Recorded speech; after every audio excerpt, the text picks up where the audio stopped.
বৌদি, আমি তোমাকে একটা কথা বলবো। হ্যাঁ বলো না। তুমি যাদববাবুর সাথে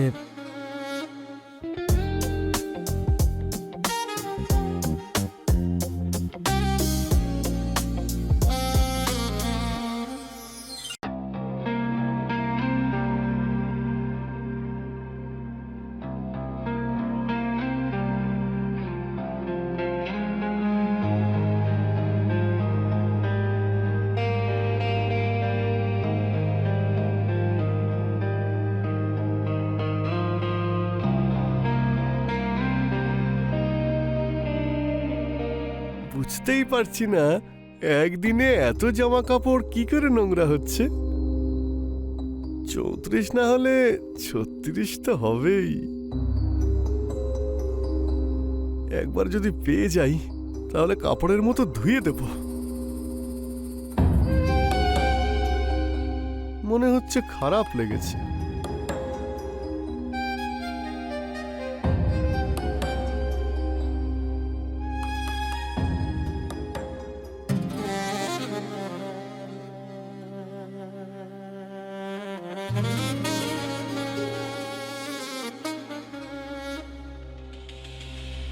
কি হলো কাকা? বাড়িতে আগুন ধরিয়ে দিলে তবেই শুনবে? আরে নিজের চোখ ঢেকে রাখবো নাকি? চোখ আছে তাই দেখেছি।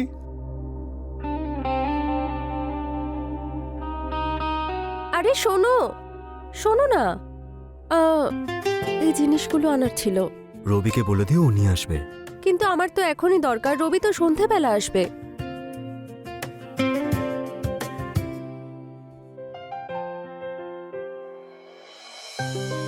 ঠিক আছে, আমি নিয়ে আসবো।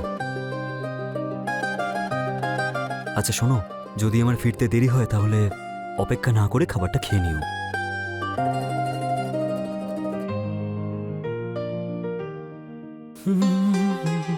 আরে পুরোহিত মশাই, কি ব্যাপার? আজকাল তো দেখাই যাচ্ছে না আপনাকে। আরে কি বলছেন যাদববাবু, সব সময় মজা করেন আপনি। আরে আচ্ছা শুনুন, হ্যাঁ। আপনি বাড়িতেই আছেন তো? হ্যাঁ। একটা কাজ করে দেবেন। হ্যাঁ বলুন না। এতে কিছু জিনিস লেখা আছে, আপনি এগুলো নিয়ে আসতে পারবেন? আমি অনলাইন পেমেন্ট করে দেবো। আরে পুরোহিত মশাই, টাকা নিয়ে কেন ভাবছেন? টাকা কি পালিয়ে যাচ্ছে নাকি? হ্যাঁ? আপনি যান, আমি দেখে নিচ্ছি। যান। ধন্যবাদ। হ্যাঁ।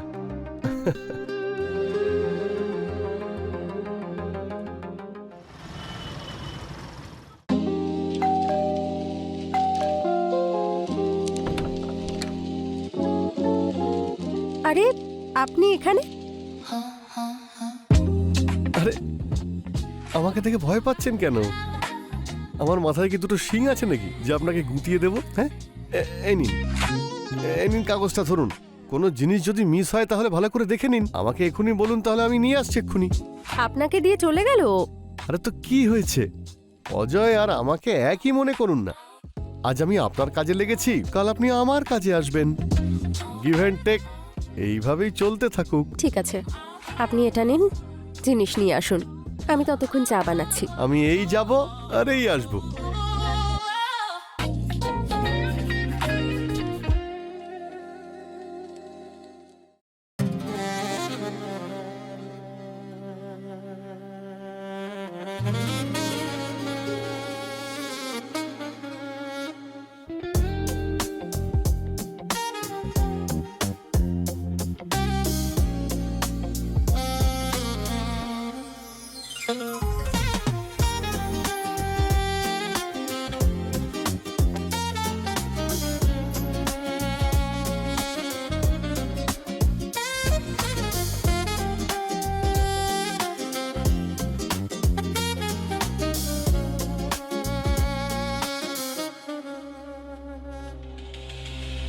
ক্ষমা করে দিও বৌদি, আজকে প্রথমবার তোমাকে দেখে এই অন্যায়টা করছি।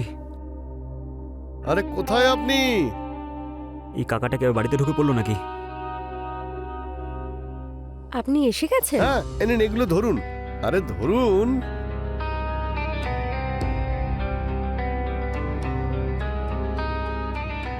আরে আমার খুব জোরে পেয়েছে।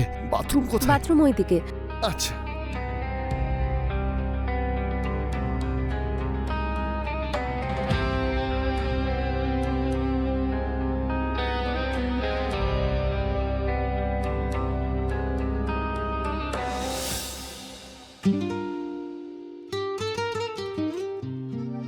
আপনি কি শুধুই দেখবেন নাকি কিছু করবেনও?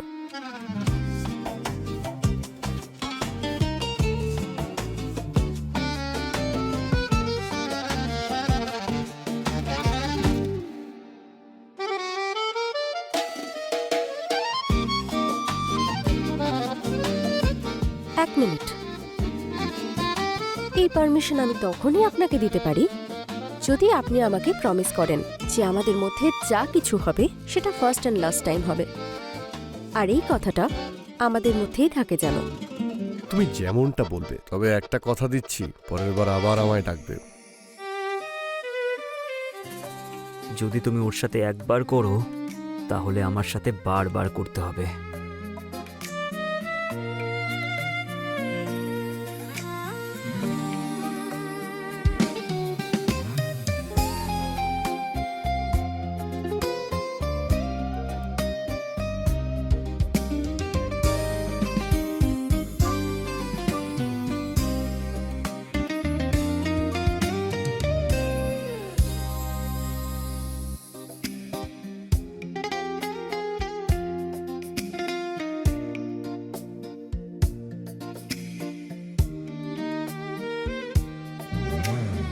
আজ তুমি আমাকে খুশি করে দিয়েছো।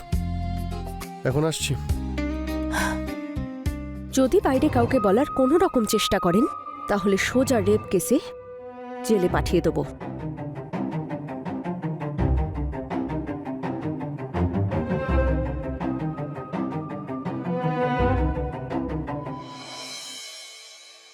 আরে ঠাকুরপো, তুমি কখন এলে?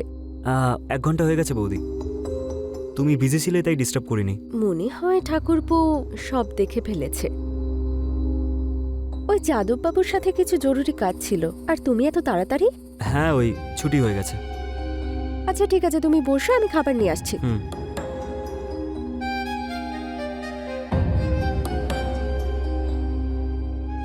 ওকে শায়েস্তা করতে হবে, না হলে প্রবলেম হয়ে যাবে।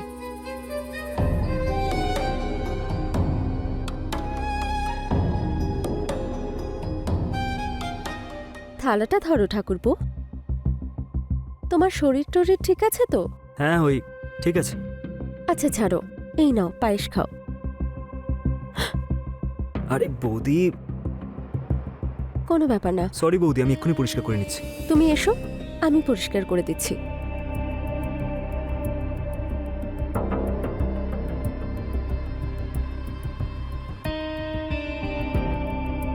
কি হলো? কিছু না। যেটা করতে এসেছিলে করো না।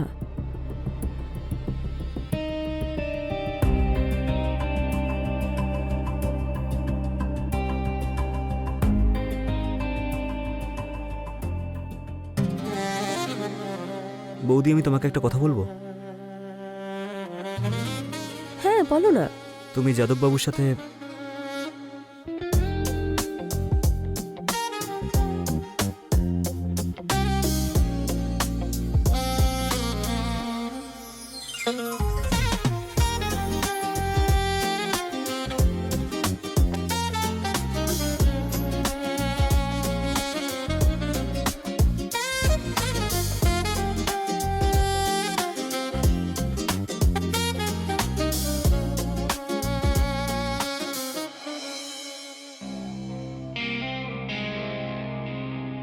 আজকাল রোজ পরোটা তৈরি করছো। আমি তো তোমাকে কোনোদিন কমপ্লেন করি না। বুঝতে পেরেছি, কিছু একটা হয়েছে। আর মাত্র কিছুদিন, তারপর সব অভিযোগ দূর করে দেব।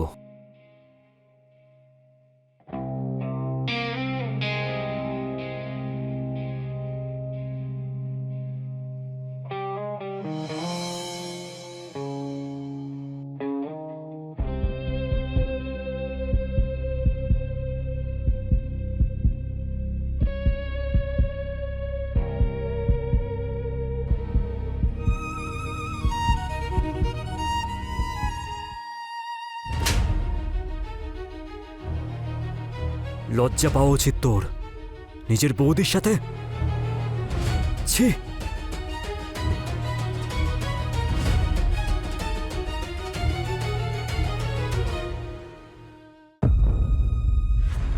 কি হলো?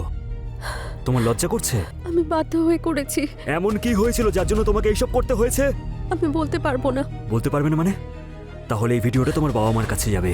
না না, ওই আমার পুষ্টিতে দোষ আছে। কারণ আমাদের বিয়ের 1 মাস হয়ে গেছে, কিন্তু শারীরিক সম্পর্ক হয়নি।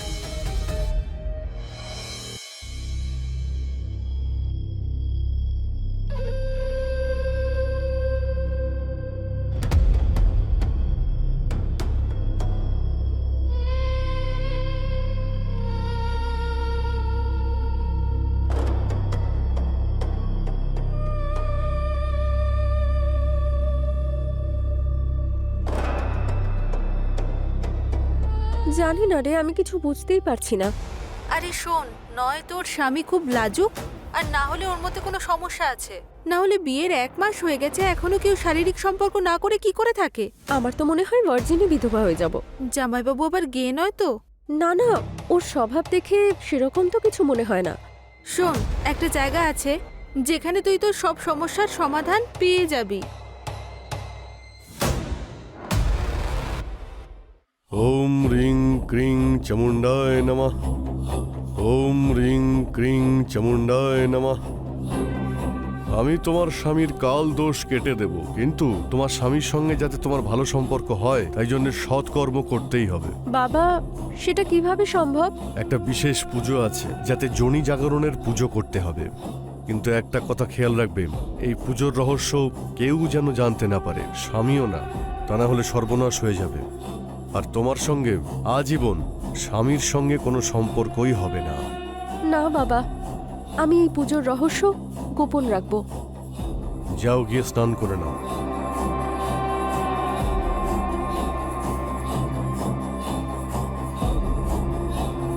দিয়া, তোমায় এবার যেতে হবে। কিন্তু বাবাজি, ও আমার বন্ধু, আর আমার বন্ধুর সমস্যা তো আমারও সমস্যা।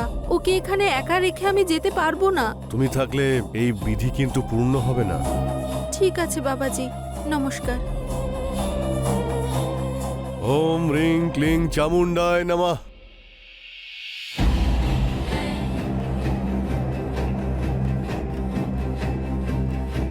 এখানে শুয়ে পড়ো আর চোখটা বন্ধ করো।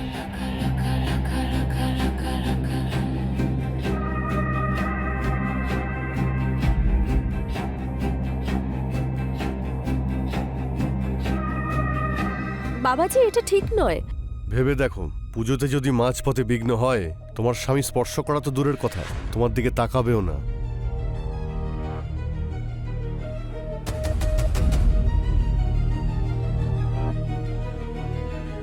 বাবা, এটা কি করছেন আপনি? শরীরের যে অঙ্গ তোমার স্বামীর দিকে আকর্ষণ করছে না, সেটাকেই জাগ্রত করতে হবে। কিন্তু বাবা,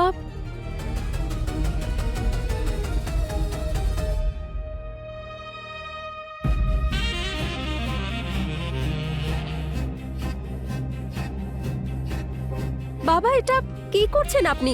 যদি তুমি চাও যে সারা জীবন তোমার স্বামী তোমাকেই ভালোবাসুক, তাহলে বিনা বাধায় এই পুজো সম্পন্ন করতে হবে।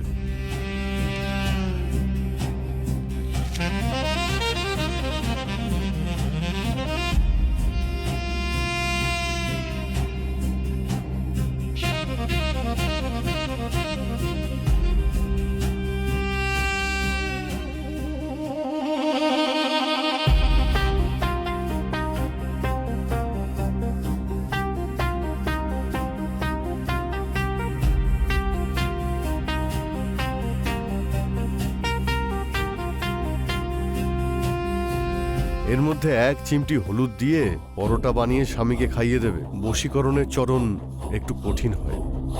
বাবা, এটা করলে সব ঠিক হয়ে যাবে? না, সৎকর্ম পরিপূর্ণ করার জন্যে 7টা পরোটা খাওয়াতেই হবে। তাহলে বাবা, আমাকে 7 বার আপনার কাছে আসতে হবে? না, আলাদা আলাদা লোকের সঙ্গে মিলে পরোটা বানাতে হবে। না বাবা, এটা অসম্ভব, আর এটা ঠিক নয়। আমি করতে পারবো না। তোমার কষ্ট আমি বুঝতে পারছি। যদি স্বামী ছাড়া থাকতে পারো, তাহলে এই পুজো অসম্পূর্ণভাবে ছাড়তে পারো। কিন্তু বাবা, তাদেরকে আমি কোথা থেকে খুঁজবো? 2টো পরোটার ব্যবস্থা আজ আমি করে দেব, আর কাল দুপুরের মধ্যে 2টো পরোটার ব্যবস্থা হয়ে যাবে। কিন্তু বাকি 2টো পরোটার ব্যবস্থা তোমায় নিজে করতে হবে। আরে আমি 3-3টে পরোটা খেতে পারবো নাকি? সব পরোটা খেতে হবে তোমাকে। তাতে কি হয়েছে দাদা? তোমার যতটা ইচ্ছা হয় খেয়ে নাও, তারপর আমি খেয়ে নেবো। আরে রবি, তুমি কেন খাবে এগুলো? ওকেই খেতে হবে সব পরোটা। আমি এখন তোমার জন্য পরোটা বানিয়ে আনছি।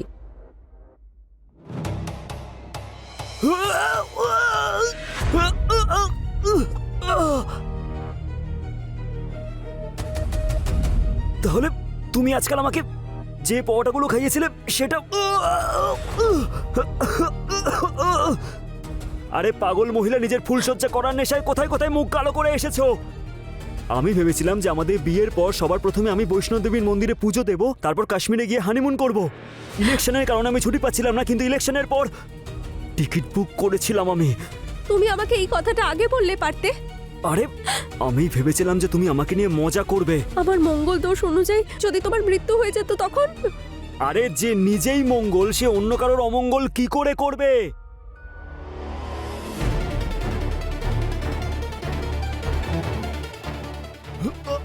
খা শালা, খা খা শালা। ওঠ।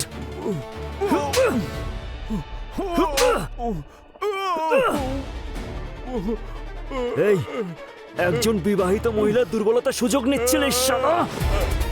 এবার পুলিশের লকআপে পুলিশের ডান্ডা খেয়ে তোর মন্ত্রপাঠ জাগ্রত করে দেবে। ছেড়ে দিন স্যার, আমাকে মেরে তো ছেন, আমি অনেকটা দূরে চলে যাব। আরে তুই কোথাও যাবি না, তুই যাবি সোজা জেলে, বুঝতে পারলি তুই? হাট!